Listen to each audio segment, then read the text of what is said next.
عدلان ملاح لا يزال في إضراب عن الطعام، وإضرابه يأخذ منعرج خطير حسب تصريحات زوجته التي زارته في السجن مؤخرا، وتقول بأن عدلان ملاح قد أصيب بشلل تقريبا شبه نصفي. يده اليسرى لم يعد أن يستطيع تحريكها، ورجله اليسرى أيضا، وذلك نتيجة فقدانه لمواد طبعا طاقوية كثيرة في جسمه. فالإنسان الذي يدخل في إضراب عن الطعام فيتعرض للخطر، لأن جسمه يبدأ في الاستهلاك مخزونة من الطاقة، ويبدأ في تدمير نفسه أوتوماتيكيا. عدلان ملاح يعني بعد دخوله للسجن يعني نتمنى من الله سبحانه وتعالى أن يفك أسره في القريب العاجل.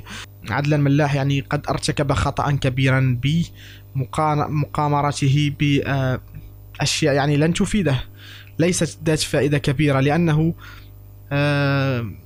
بعد خروجه في المرة الأولى من السجن من المفروض أن ينسحب ويهدئ الوضع قليلا. يعني لا أقول أنه يستسلم ويدع مبادئه، ولكن هذه المبادئ التي يدافع عنها عدلان ملاح ليست بالضرورية جدا، ليست بالضرورية، ولكن كان من الممكن أن يسكت، لأنه لن يأتيه سوى السجن من ورائها.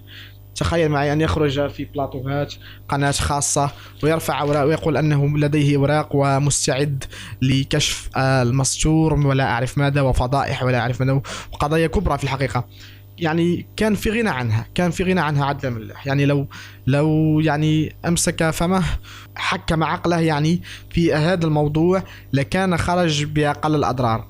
نحن نقول أنه عدلان ملاح يعني برغم أنه شجاعته، ولكن يا عدلان ملاح في بعض الأحيان أمور بسيطة لا تحتاج إلى الكلام كثيرا، لأنك ستوقع نفسك في مشاكل. أنا أنصح عدلان ملاح أخي، وإن شاء الله ستصله الرسالة بأن يتوقف فوريا عن الإضراب عن الطعام، لأن هذا سيأتي بالضرر الكبير عليه ولن يستفيد شيئا، وستكون زوجته وابنته أو ابنه هما المتضررين رقم 2 بعده هو.